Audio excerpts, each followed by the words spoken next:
Hello, everyone, and welcome back to another episode of the TB&J podcast. With me today in my very lonely apartment, we got Troy Brittingham. Hello.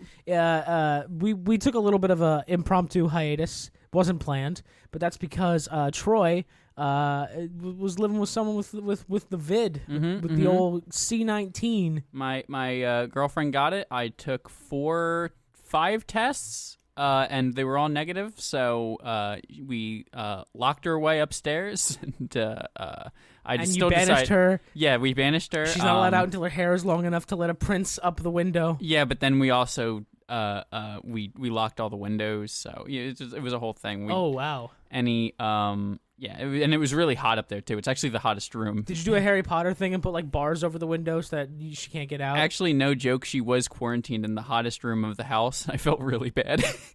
But also, you don't want to be spreading that COVID around. Yeah, no, you don't want the vid. I've had it before. Not fun. Don't want it again. It sucks. Also with us today, through the telephone, we've never done this before, is Chris. Chris, how are you, pal? I'm doing well. Sitting beside me is my wife and kidnapper, Tiffany. What a strange arrangement of titles you picked out there. So Chris is not with us in studio and probably won't be for a very long time because he decided to pick up his entire life and move to the other fucking coast. So, great. Thanks, man. The best coast. No problem. Yeah, everyone from the West Coast calls it the best coast. And then the East Coast just says, fuck it, we live here. You guys have the least coast. The least coast. Oh, that's great. That's great. What about the Gulf Coast? You got a fun nickname for them? No. Exactly. That's what I thought. They don't deserve it. They don't deserve it. So we're gonna resume the wrapping up of season 1 of Halo. It's been a while, so we're gonna kind of wrap the last few episodes into one, and let's get on with the program. TB&J.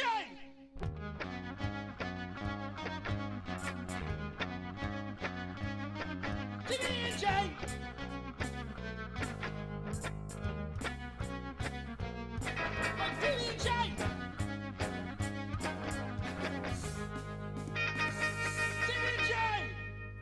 It's really weird hearing that over the phone. I was literally about to ask, can you hear that?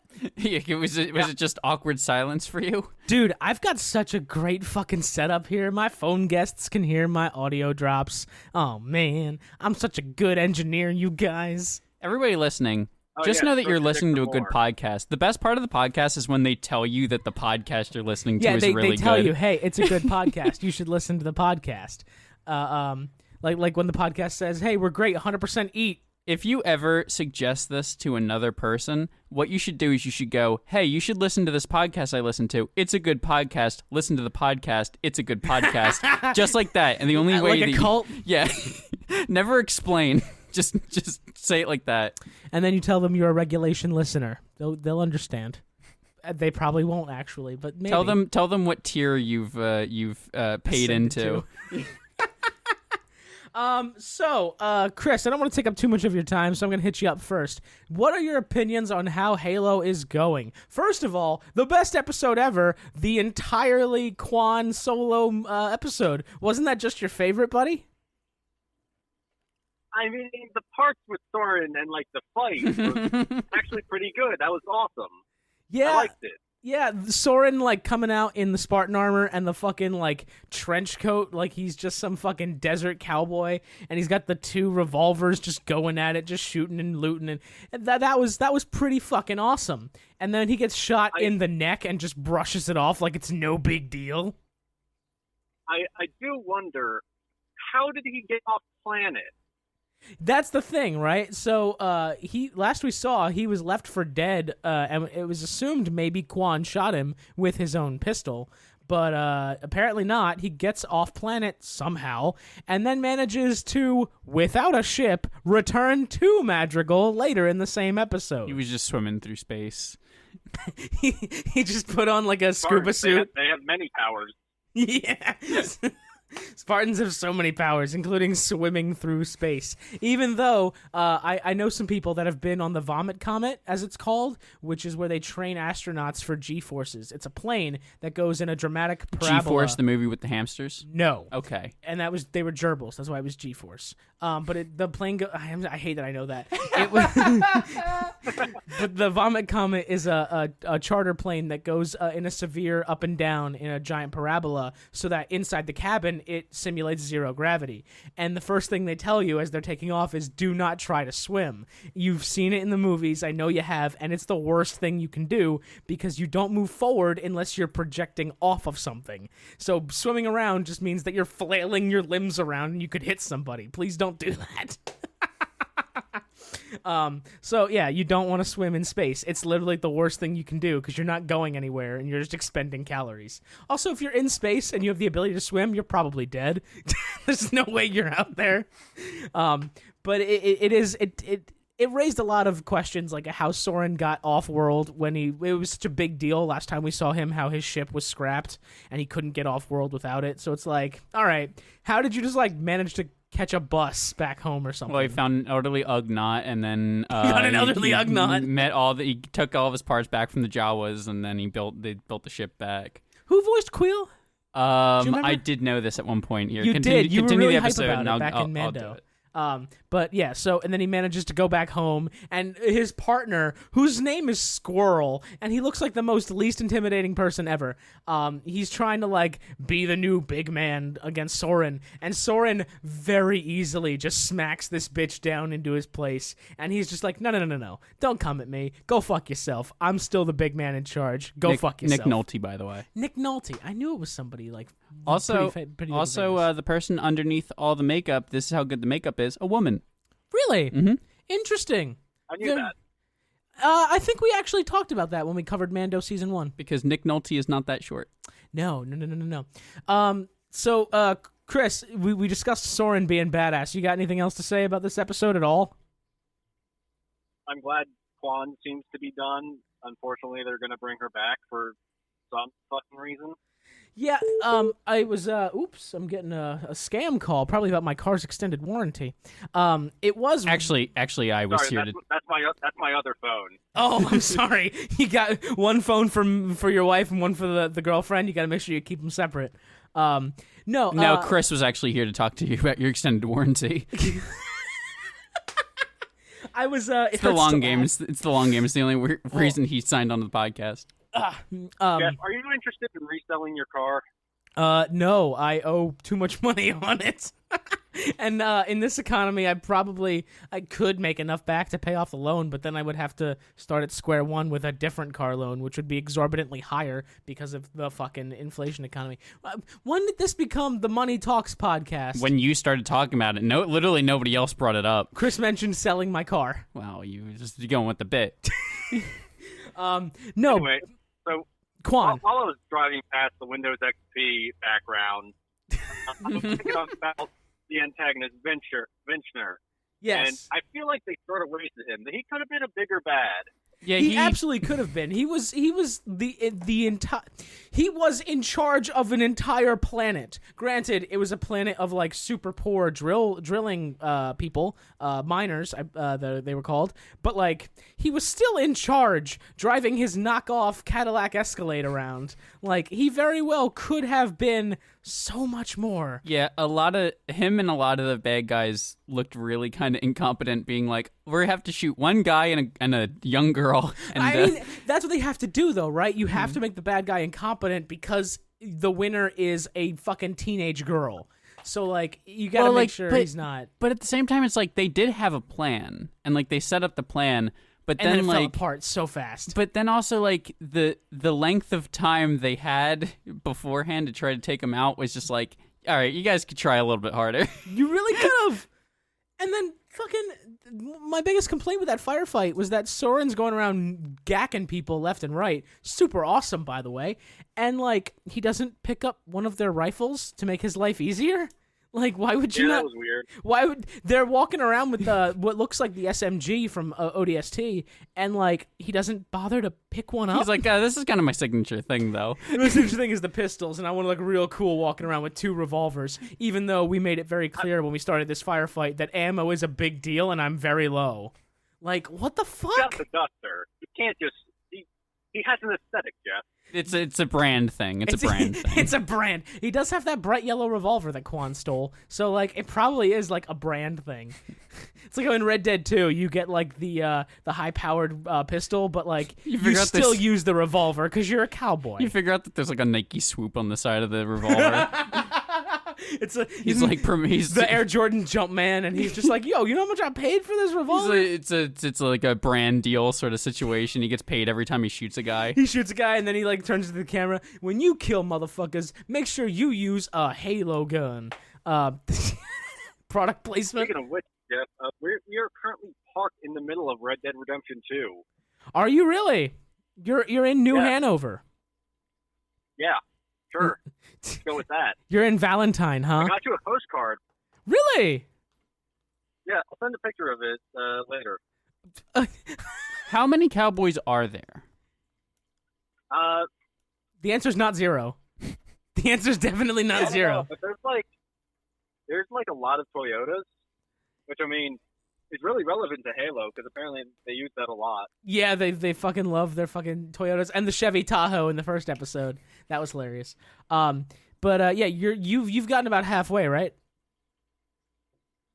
Like halfway through the state. Yeah, without giving away your exact location and coordinates in case there's an assassin. What's your new address?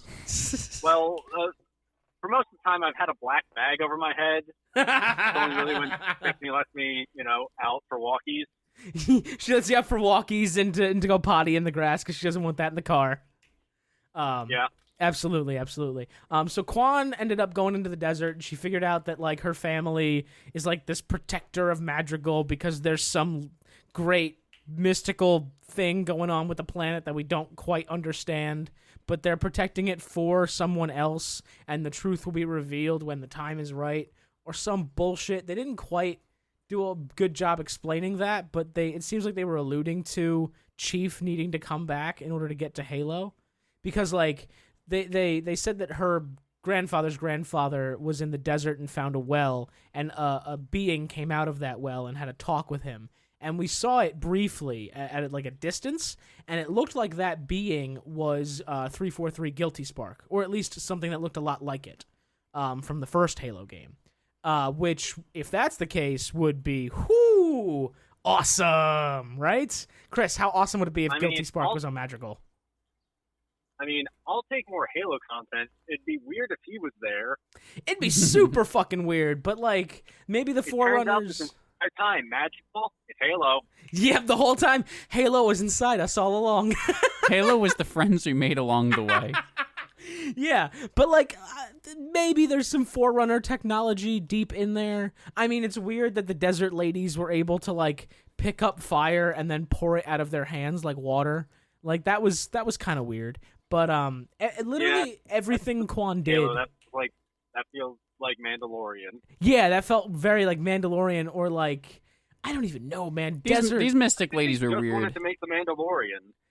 Maybe. I mean, that's a possibility. And then they fucked it up with the helmet. Yeah, I've heard that that comparison drawn a lot between Mandalorian and Halo. I sort of thought that that's where they were going to go after the first episode, but they didn't. I believe really, we discussed this. Yeah. Because it was helmeted hero, mostly quiet, or at least he's supposed to be, and then you have a tiny little sidekick that he needs to protect. Yeah. It didn't end up going that way, though. Like for Absolutely the most part, not. No. But the Quan episode wraps up with she's now in charge, I guess. It's not made clear, and Soren says he doesn't want to stick around because it's a lost cause. So she did kill Venture, and like it bears the question, like, is this like you killed Billy the Kid, so now you're Billy the Kid? Or is it more like the leader's dead, time to just pick a new one from the guys that are in charge? Like, does it actually fall apart without Venture? Or are they just going to get a new Venture in charge who's meaner, badder, and more violent, and now Quan has to actually fight a war? Like, that would be kind of an interesting way to take it, especially with Kwan's personality change, now that she's not just, like, rage incarnate, and she's actually a three-dimensional character for, like, 10 minutes before the episode ends. Which, oh god, everything she did until that fucking desert scene was just terrible. I hated every decision she made. She gets kidnapped by these desert witches and with a bag over her head. They take it off, they're going through her stuff, and she gets up to fight them because they're going through her stuff. I'm like, bitch, you are fucking outnumbered, outgunned, and in the middle of nowhere. What do you think you're gonna do? And it's the people you were looking for in the first place. Exactly. Like, shut the fuck up and ask some questions before you just go raising fists. Like, chill out a second. It was really cool, though, how they had her drink the hallucinogenic, and she had to fight her own rage, and in doing so, she had to fight Chief, and she just kept getting killed over and over and over again. That was kind of fun to watch, in a weird way. We watched two back-to-back episodes, two back-to-back shows with helmeted men in the desert having a vision quest with drugs involved, and I don't know how to feel about that. Is it like a new staple of the podcast for... I don't think it's a staple of the podcast. I think it's just a staple of Hollywood not knowing how to do things. So they just rely on... Well, it's not really like a trope that like happens a lot. I'm just saying it's weird that it happened twice. Which, it isn't a lot, but it's weird that it happened twice. Chris, how did you feel about her vision quest through the desert? I think it's cool that they managed to introduce the respawn mechanic from the game into her hallucination. Like, the only way they could have been more on the nose is if they played the fucking beep. Yeah, which they do whenever the shields go down. And then there was fucking the guy from the ship, the crazy guy who told Chief that he was special. Rat, yeah. He gives her a fucking knife against Chief, who's fully armored. Like, that's gonna fucking do anything. And well, first he gives her some chains. Yeah, and she's just like hitting him. She gets it around his neck at one point, and she's trying to pull him, and then he grabs it and pulls her in, and then just boof, dead. And then, like, that scene really just hammers it home that, like, Chief can kill people with his bare hands when he's suited up. Just, like, a punch is all you need from the armor, and you're just dead. You're just splatter on the ground. You're nothing. You're gone. Goodbye. And I don't think people really appreciate that. Or at least it's the gravity of that is not necessarily shown, because you got to make sure the good guys are weak a little bit. They can't just make you superhuman, because then there's no risk, there's no stakes. But it was really, really awesome just seeing Chief kill Kwan over and over again. And that sounds terrible to say. He was murdering this little girl, but, like, I don't know, it was kind of fun to watch. Maybe I'm a bad person. Who knows? Right in your opinion. Yeah, we'll start a poll. So Soren gets his money, and he leaves in this shiny new ship that I guess they stole from Vincher or something. I don't know where the ship came from. It was just there. There's a whole lot of mysterious planet hopping. Yeah. Also, I just want to say, they basically detonated a hydrogen bomb at point blank with nothing between them but a thick steel door with slats in it. Here's a good door. And no, fine door, but the heat from that hydrogen bomb would have cooked them alive, especially Soren in his conductive armor, and the blast would have blown their eardrums until their heads were bleeding from the sides. Consider this, though. That didn't happen. I have considered that, Troy. My fiance was next to me on the couch watching, and she was like, "There's no fucking way." And I was like, "Babe, it's a show. Just let it go." And then I'm sitting there, and I'm just like, that literally, like, the explosion goes way up in the sky, like, through this massive pipe going up into like, that was a hydrogen bomb. That was a thing that we used in World War II and killed a bunch of people with. No, I'm sorry, not a hydrogen bomb. That was a different bomb. But we've used hydrogen bombs before. They've decimated populations, and this just like, we're fine because we were in this little steel bunker. Consider this, though. Good door. Real good door, you know? And then he gets out of the bunker, right, and closes the door behind him, and you see a Lowe's logo on the door. Because... Is that real or no? Are you making that up? No, it's not fucking real. I didn't know the Chevy Corolla, the Chevy Tahoe really fucked me up. Anything could happen. The Chevy Tahoe wasn't branded, though. Well. It was just a Tahoe that they peeled the Chevy logo off. There's a Starbucks cup in a much highly more produced show. So that they edited out after the premiere. The Chevy Tahoe, though, survived the explosion. Yeah, the Ooh. Tahoe survived. And then it Strong turned- car. Strong American car. Chevy Really made it tough. America. Soren does like an ad read. He's like he pulls a script out of his armor and then adjusts his glasses and he's just like, when you need a strong door, trust Lowe's Hardware. Oh God, There should be more ad reads in canon in the middle of shows. It reminds me of an Easter egg in Gears of War 4, the video game on Xbox, where you're going through Marcus's house and the DBs are attacking and they blow up the tomato garden. And if you do it on insane without taking damage, Marcus has a dialogue rant where he's ranting about the DBs destroying his garden. And he's like, you know how long it took me to fucking build that garden? There's no fucking Home Depots out here. It took me fucking ages to get all that lumber. Motherfucker, Damon Baird, you're a fucking cock. And I was like, this is the greatest thing ever. And they were really torn on putting that in the game because he said Home Depot, and they were like, Home Depots aren't on Sarah. I don't know if I want to put this in the game. But then Rod Ferguson was like, it's funny, leave it in. Nope, Home Depot's canon now. Yeah, and that's John DiMaggio got asked that at an event, and they were like, so is Home Depot canon now? And he was like, I said it, so I guess so. Oh, God. Anyway. Gears of War 6 actually takes place entirely now. Yeah, right. You just speak things into canon, and then the Coalition or 343 or whoever it is has to scramble behind you, like, oh shit, oh shit, oh shit, oh shit, oh shit. And I'm at Gears of War 6. They have a Home Depot as an Easter egg. The Easter egg. I think that Gears of War 6 should completely take place only in a Home Depot. Well, they did destroy Settlement 6 at the end of Gears of War. We should talk about Halo 5. Yeah, we should. So that wraps up the Quan episode, and then the next episode with Master Cheeks. Great episode. Yeah, Master Cheeks fucks McKee. Let's talk about it at length because it was real weird, right, guys? Chris? It was a decision.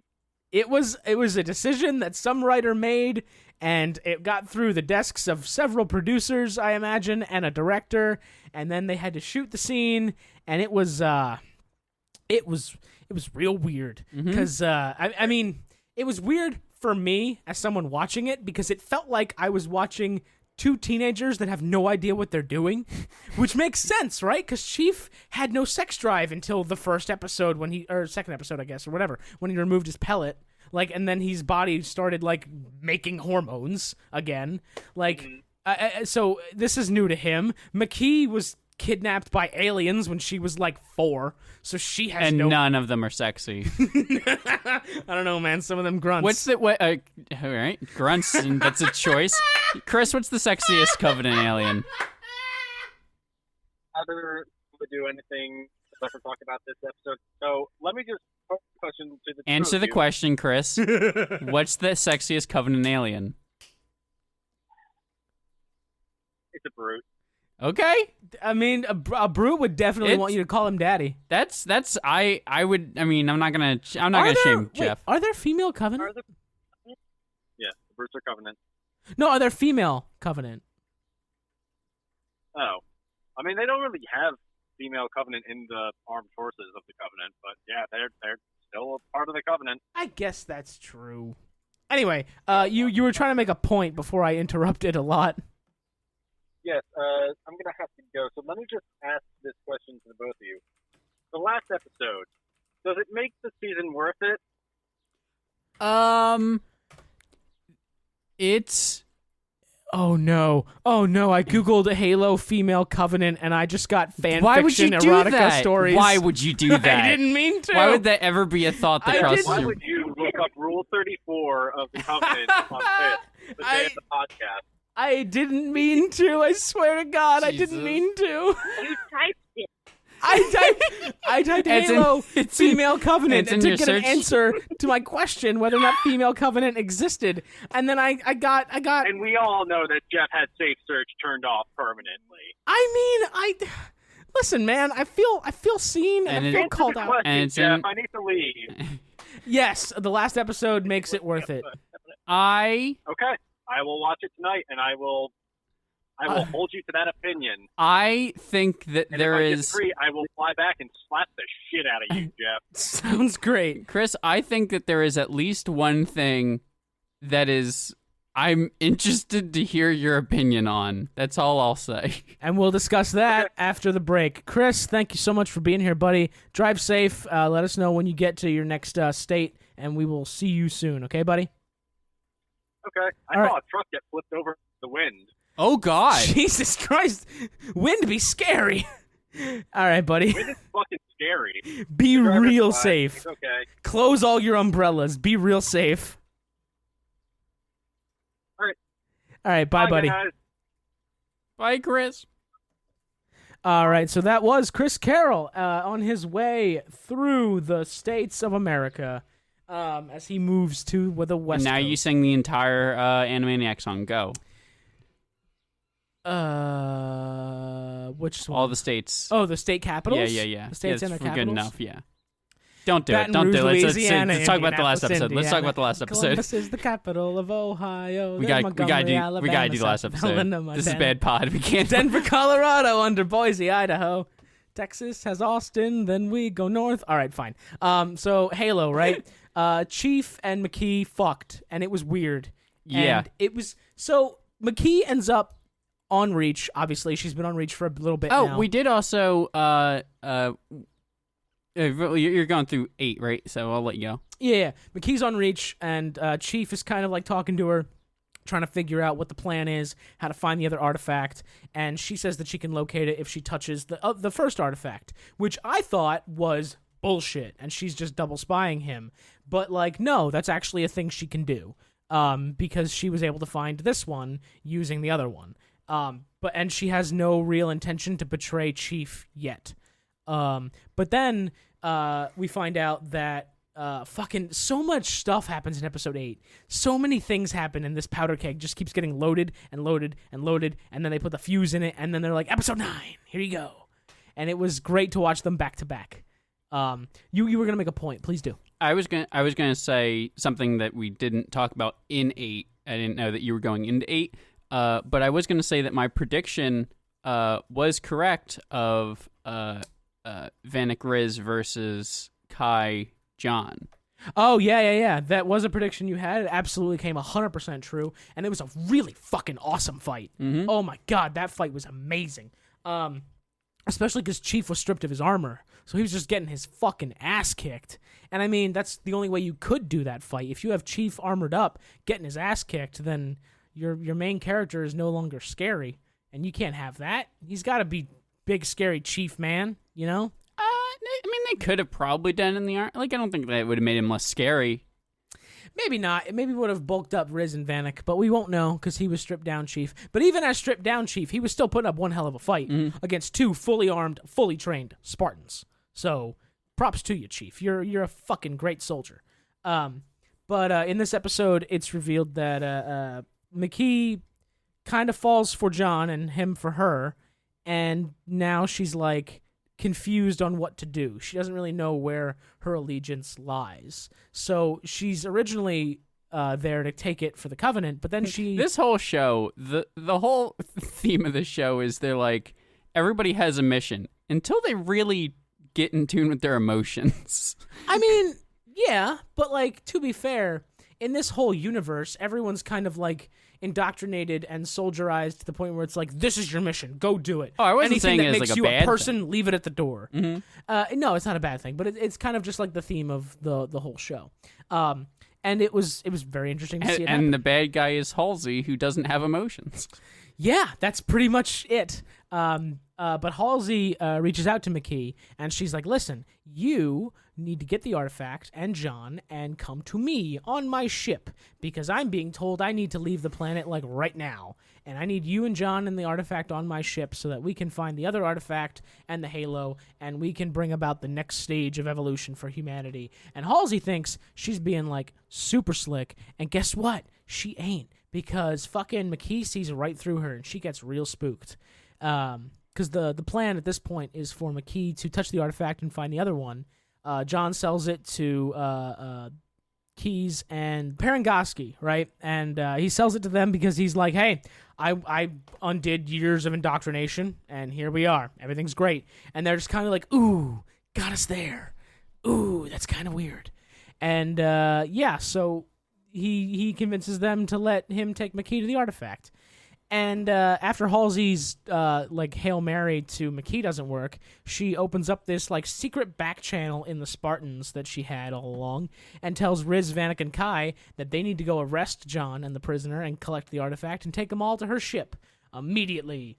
And Kai starts questioning things, so Halsey mutes Kai, and there's you two, take out Kai real quick. So they do. They punch Kai in the fucking face and handcuff her to a concrete bench. And there she sits. And the two of them go off, and they're ready to ambush Chief. And Cortana is real uneasy about the plan, and Halsey reveals that once they have McKee, they won't need John anymore since he's become such a liability to the UNSC. So they're just going to allow Cortana to assume full control of his body and mind, and she will just be the Master Chief, I guess. I'm not entirely sure how that works or would work, but, that's what it would be. So Cortana, super uneasy with that plan, decides not to do it. So she warns Chief about the ambush, cuts off Halsey's communications real quick, and then we get the Chief and Kai versus the other two fight. And it's fucking awesome. I don't know. I prefer the Spartan lock fight from Halo 5. Yeah, sure.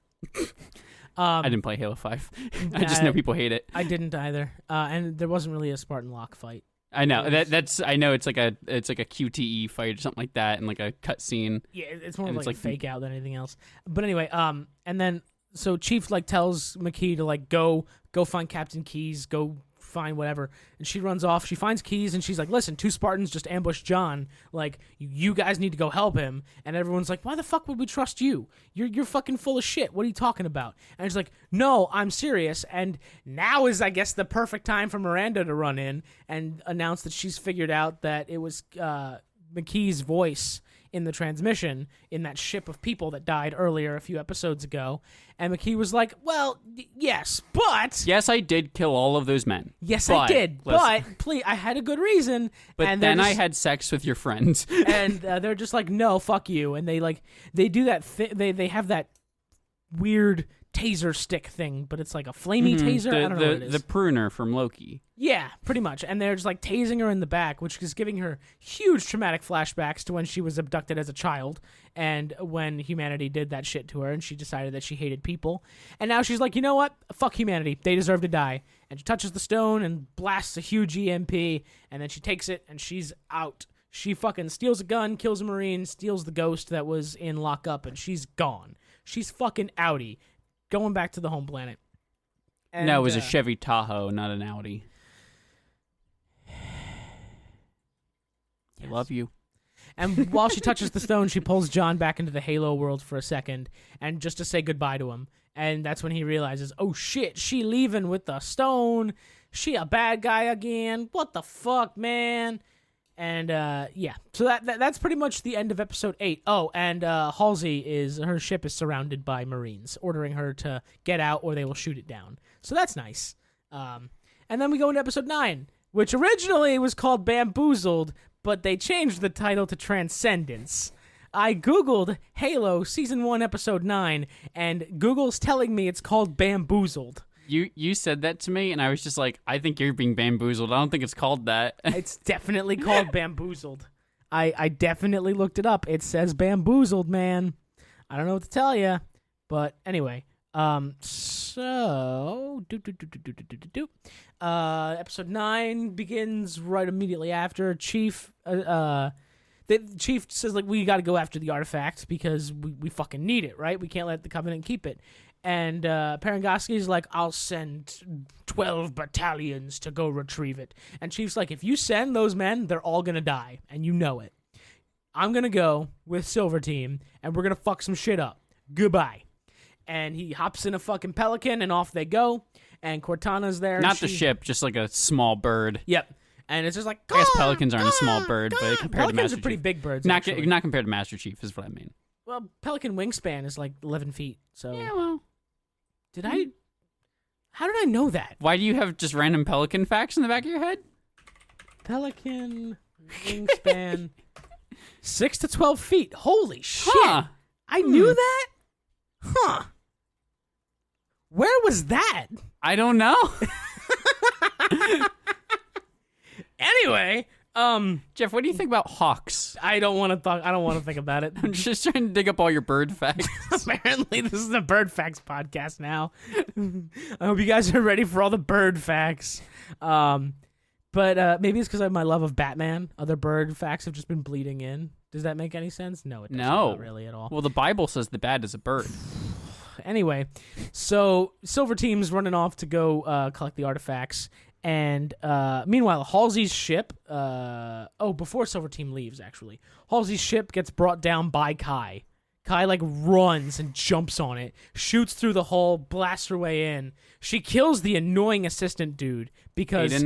Adon, or whatever. however He you had the pronounce it. audacity to try to, hit her in the back of the head with a pipe and knock her out, TV style. But I she's a Spartan. I like the way it went because he hits her in the back of the head, and then she turns around, looks pissed, and he's like, all right, well, let's talk about this. Yeah, he's like, oh, wait, hang on. Let's not do anything hasty. He grabs him by the neck and throws him into the ceiling, into a light, and then he just, crashes down onto a table, just clearly dead. And now he can't make discount Facebook. Yeah, fuck that guy, man. He was so fucking annoying. And Halsey manages to escape in an escape pod, and she's out. The Pelican crashes, and we assume Kai is dead until we see her climb up from the Pelican rubble, and she looks no worse for wear. And I'm just like, well, yeah. Halo 3 opened with Chief jumping out of a spaceship in low orbit and just landing in the ground, and then brushing himself off like he's fine. No. Boo. Boo, Troy Brittingham. Boo. I'm pretty sure it's Lorbit. No, I'm pretty it's sure not. that's the scientific term that they use in the ISS. Commissioner Lobit? Commissioner No. Loeb from Batman. We can't So- make this the Batman podcast, Jeff. We've talked about this. Guys, welcome to the next episode of The Batman, where we discuss the next 10 minutes I of that have film. seen it again. Have you? Yeah, Good. that's all. Do you still like it? Yeah. Not as much as you. You No. has a full body tattoo of the Batman from Matt Reeves on your chest. I have seen it 3 times, I think. That- No, 4. Okay, that sounds more reasonable. Reasonable? Is that the words you would use? No, it's actually the opposite of what I would use. It's quite unreasonable to waste 12 hours of your life watching a movie over and over and over. But, whatever floats your boat. Anyway, Kai brings down the ship. She's fine. The Silver Team heads off to go recover the artifacts. And they're traveling through. Cortana tells John, oh, by the way, Halsey wanted me to take over your body, which would basically render you dead. And John's just like, yeah. Why didn't you? And she's just like, because I was designed to learn, and I've learned that you are special. Your humanity makes you special. Because we're bestest friends. And then they hugged. We're bestest buddies now. Interject. Now's a good time to mention, when Master Cheeks was clapping cheeks with McKee, Cortana was watching. Yeah, that's Cortana was watching. that's the whole thing I forgot about. That was I forgot real about that until this fucking moment. weird. That was real weird, man. And she always has this sort of wide-eyed, childish look on her face, which is what is this? What's happening? And it doesn't help that scene. Okay. And he's gonna, okay. She's furiously jotting down notes. No, it was real weird that Cortana was watching him have I think sex. she should have given him tactical positioning of just on your left, Chief. On your left, Chief. 6 o'clock. Oh, God, that's, oh, dear. Gross. And that sex scene was so weird because, they got naked and they were just, looking at and admiring each other's scars for, way too long. It was really uncomfortable. It was really weird.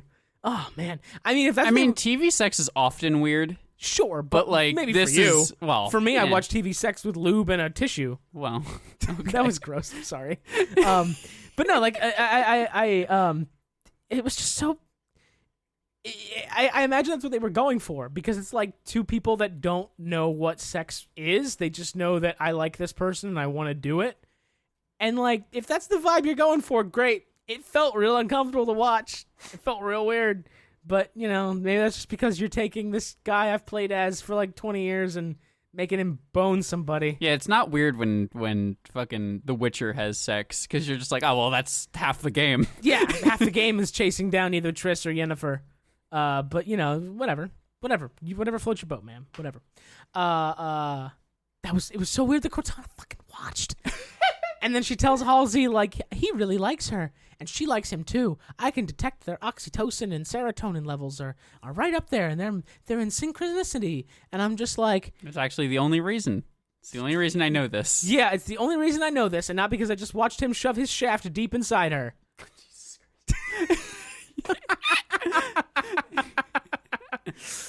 Anyway... I wonder who slept in the wet spot. I'm sorry. That was the last sex joke. That's a lie, but it's the last one for now. I'm just gonna say it again. I've said it before. Asexuals are superior. We're the superior race. The superior of people. race, huh?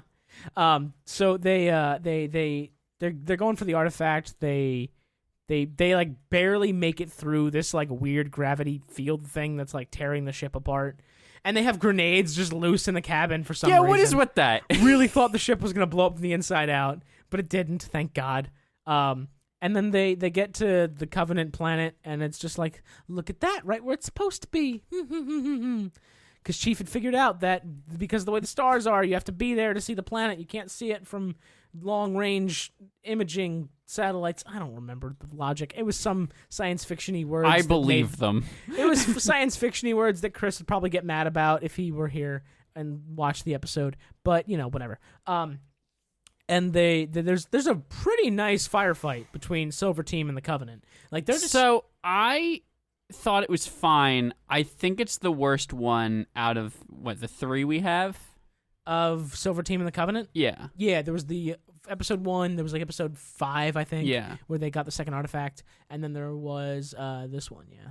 Yeah. Silver Team versus like large Covenant force. I think it's because I felt like the CGI was a little bit less on point in this one for some reason. I mean, that tends to happen when you have more moving parts on screen. Yeah, and I think that it's a product of the other problem of it just felt like they threw in so many Covenant just to be like, the stakes are really high, and it's like, yeah, but at a certain point, it turns around into like, there's so much happening. Like, they're not just going to get like hit by like a stray bullet and die. So they're fighting their way towards the artifact, and then McKee sees. Did we talk about all the Halsey stuff? No. Do we want to do that before this? After. Okay. Because that's kind of unimportant to the plot of this episode, but I feel like it's very important to the plot of season 2. Sure. If that makes sense. So they're fighting through some Covenant. McKee is there about to access the Keystones together. Through overheard conversations that we, the audience, are privy to, the Covenant have no intention of like bringing her with them on the Great Journey. They're just like, she's a human, she'll die with the rest of them. She's completely disposable after the Keystone is activated. We don't need her at all. And she's just abandoned humanity and is ready to betray them to join the Covenant. So like, from the audience perspective, she's gonna get tossed to the side like garbage, and that's gonna suck. But I mean, it is what it is. Chief loves her, and he wants to save her, so we're going to let him try to do that, I guess.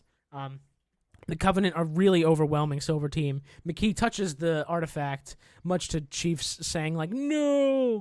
And this shockwave blows the Covenant forces just off a cliff. Like, they all just go sailing off a cliff. It's kind of comedic how it just kind of happens. There should have been, like, a Wilhelm scream and, like, a yahoo! Basically. It was real weird.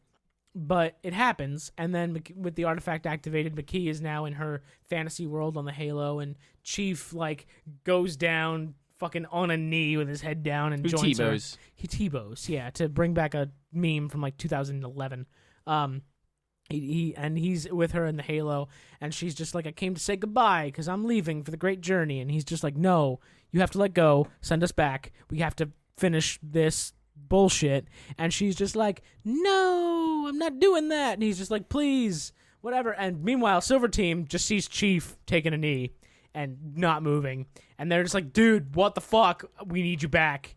And Kai has the bright idea to shoot McKee and kill her to break the connection with the Keystone to free Chief. And it works, but Chief is very upset.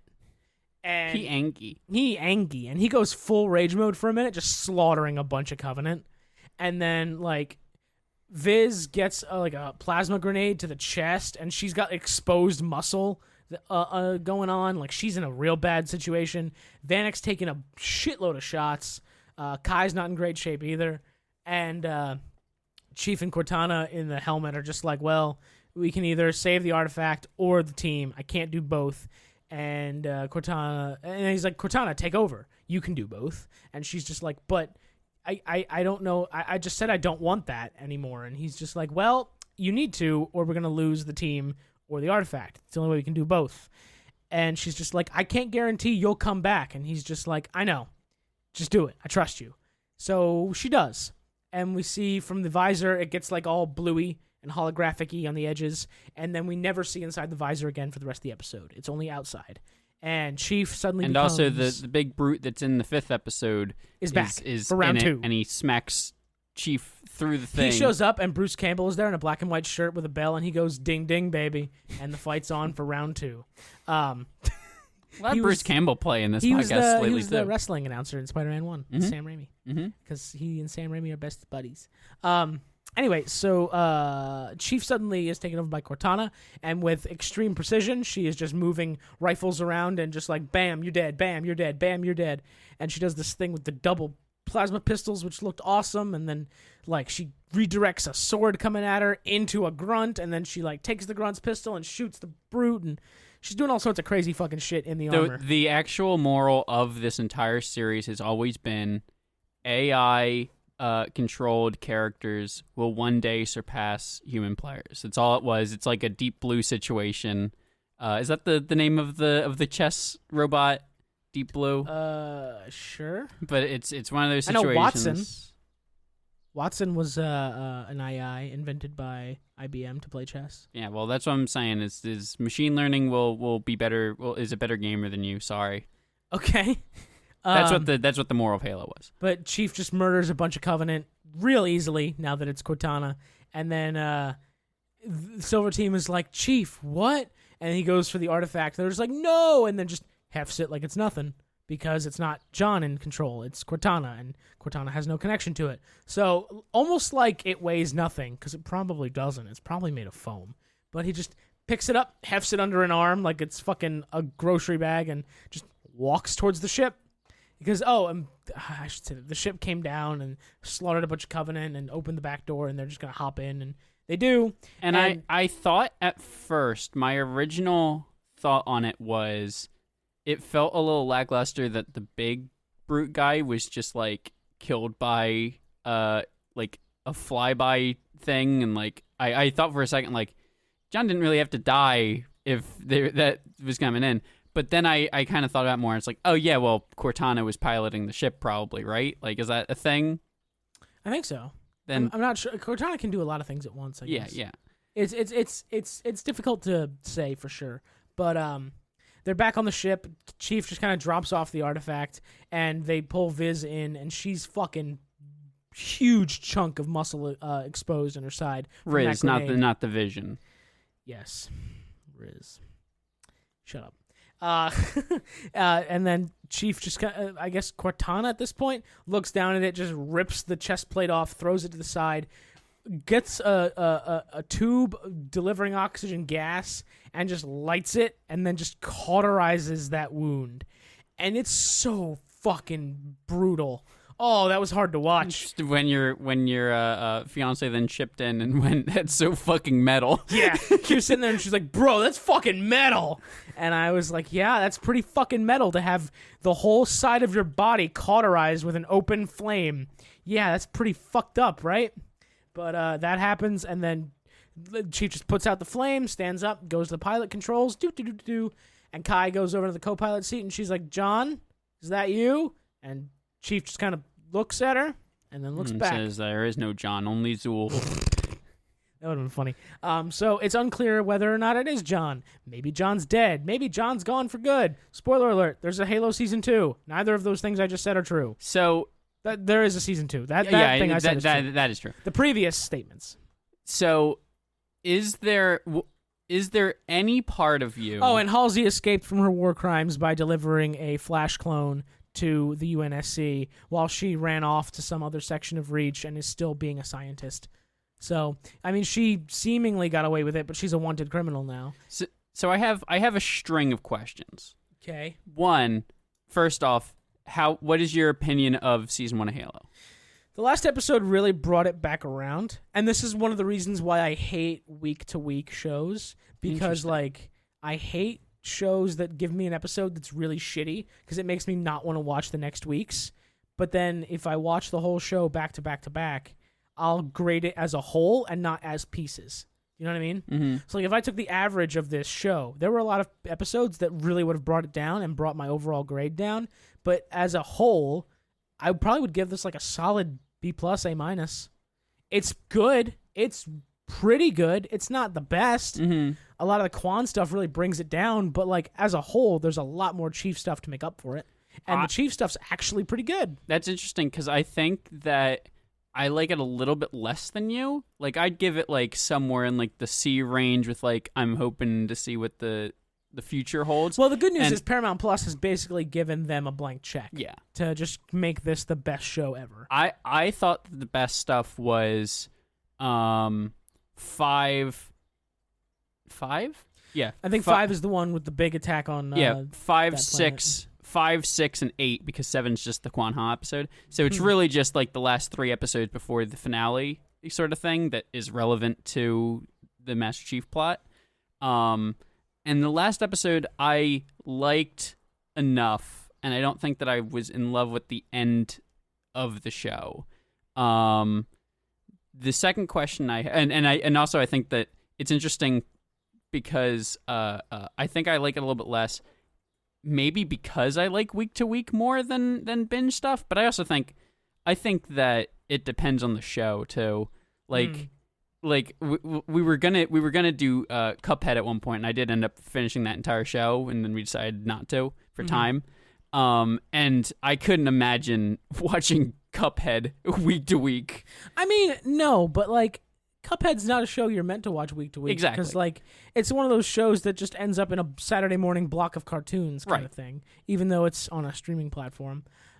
Which, by the way, Netflix is increasingly becoming the bad guy in the streaming wars. So, I mean, you know, fuck them. But some of the stuff they make is pretty good. Mm-hmm. Mm-hmm. But this isn't about Netflix. This is about Paramount Plus. I don't know why I brought Netflix into this.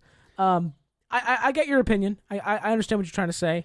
I prefer the way I do things is I do a lot of things in obsessive bursts. Sure. Where I just get super addicted to one thing and I'll just consume it like wildly for like a couple weeks and then I'll be done with it. Right. Like right now, I need 6 spoonbill plumes to finish a collectibles quest in Red Dead Redemption 2 that I'm working on towards my 100% playthrough. And I know I need 6 because it's been in my head for like a day and a half. Because yesterday I went to a concert and I couldn't play the game. But like and that's the thing. I just do everything obsessively. So I would rather just binge watch a show than do a week to week thing because that just doesn't. I also never, because my work schedule is all over the place, I never have time to do a week-to-week thing. That's the thing. I carve out a chunk of time each week for this podcast, and it's never the same day. So it's hard for me to do a week-to-week thing because I never have that time. You see, I went with the goal of just picking lifelong obsessions and not switching them. I just got like... Oh, is that what people do? I just got like... well, I don't know if that's what people do. Are they called hobbies? I guess, yeah. I guess that is just what that is. Yeah. I was shitting on you. Yeah, I understand.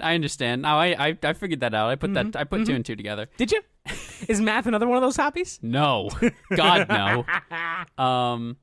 So my second question is there any part of you? How do I word this? What do you want to happen if the entire second season was completely up to you, and you didn't have to worry about fan outrage or anything at all? I mean, I don't. Put some other... Well, you don't. I'm saying you write the episode, and then some other poor writer's name goes on it to take the blame, and you don't have to feel bad for that person. That person's also a piece of shit, so you don't have to feel bad. What do you want specifically to happen to Chief and Cortana? It seems like they're going down the route of the games, where Cortana and Chief are buddies and they rely on each other in the battlefield to help each other. And if that happens, I'll be very happy because how do I want to describe this? The abrasive relationship they've had in this entire season, except for like this last episode, has not been my favorite. Because while Chief has never been warm to Cortana, he's never been standoffish. It's always been accepting of her advice. And that's just, and that, I get it, because they set her up differently in this show as like, this is kind of like a restraining device that you need inside your head because you went AWOL. And it's either this or you're discharged. So he had to have Cortana physically implanted in his head. And that, if you get something implanted in your head against your will, you're probably going to be a little sour about it. I mean, I wouldn't know, but I can imagine, right? So, and in the games... What about the 5G chip? Shut up. And in the games... shut the fuck up. In the games, in the first game, you're on the Pillar of Autumn as it's crashing, and Captain Keyes gives you the Cortana AI chip and says, you need to protect this from the Covenant. It's a very valuable asset. And Chief's like, understood. And then he just clips it into his helmet, and they become buddies, and they start talking and conversing through the game. So, like, they established the relationship differently, so it took a while to get there, but I feel like they are going to be very, like, asynchronous co-op buddies at this point. So you're saying Chief 100% definitely alive? Without a fucking doubt, dude. Come on. This is the Halo show. They're not going to kill Chief. I mean, at least not yet. All the writers have been very, very clear that it's an alternate universe. You don't think that there's like maybe a 1% chance? Okay. Not when Master Chief is literally your poster boy for your entire streaming platform. Do you think it would be interesting if they did that, or do you think you just go, I don't care about this? It'd be interesting because then people might stop drawing comparisons to the games and how they want Master Chief to be, because there is no more Master Chief. However, if you get rid of Master Chief, he's already proven he's like the one capable Spartan against the Covenant. So if you get rid of him, I don't see much of a show. I really don't. Because, like, humanity's kind of super duper fucked without Master Chief. He's the only thing keeping them alive in the Covenant War. Not to shit talk Kai, Riz, Vennec, or any of the other Spartans we haven't met yet. But there's no way they win the war without Chief. And if they lose the war in season 2, like, that's a real short show. Come on. This is Paramount Plus. They're gonna milk this. Well, then it least, actually like, just becomes a romantic comedy between two Covenant elites in a house together. I hate you. I genuinely hate you. Never come back to this show. I think he's serious. No. But I'm interested to see what they go with season 2. It seems like they're setting up Halsey to be this bad guy that isn't the Covenant, which fits her character from the games quite nicely. I mean, that's basically what she was in that. Basically, yeah. And Miranda is certainly getting a lot more hardened and becoming a much more like cold person, especially after in the 8th episode. The way the Spartan standoff ended was Captain Keyes coming forward and admitting that he knew about the Spartan program and all the bullshit they all went through with Dr. Halsey, and he was there the whole time. And Miranda overheard it all because she was right next to him, and she was just like, "Oh!" And I'm just like, "Dude, you knew your mom did it. How do you really think your dad was in the dark about it? Come on, don't be so fucking naive." Yeah, it was an interesting show. I'm very curious to see where they go with season 2. I'm not usually a big sci-fi guy. I take my sci-fi on the light side. I'm more of a Star Wars, is kind of as deep as I go. Mm-hmm. Where it's 90% fantasy anyway. Exactly. Or like Doctor Who, where most of it is like historical fiction rather than sci-fi. So like I'm very hesitant to go into sci-fi stuff because they start like throwing words at you like quantum accelerator engine thing, and I'm just like, yeah. And you can't handle words over 3 syllables. Nope. I just finished Fun with Dick and Jane last night. And man, oh man, was that a slog. Yeah, so that was Halo, as far as I know, right? Any more questions? I feel like I had more, but I think that I'm good with. You may have answered more of my questions with the long answers. If you guys have any, you guys the listeners, if you have any theories on season 2, email us in at tbandjpodcast@gmail.com. This has been the Halo coverage. Thank you all for listening. Please like us, subscribe to us on YouTube. Please like us. Please like us. Please like us, It God. sounds a lot more desperate than I meant No, it to. it's please but, like us. Yeah, but we are desperate, actually. Yeah. Give us a like and a subscribe on YouTube and all those fun things, because these episodes auto-upload to YouTube as well as your favorite podcasting platform. And blah-de-blah-de-blah. D, if you're listening, go fuck yourself. He's on vacation because, Because he's got money and we don't. exactly. I'm just going to turn this up.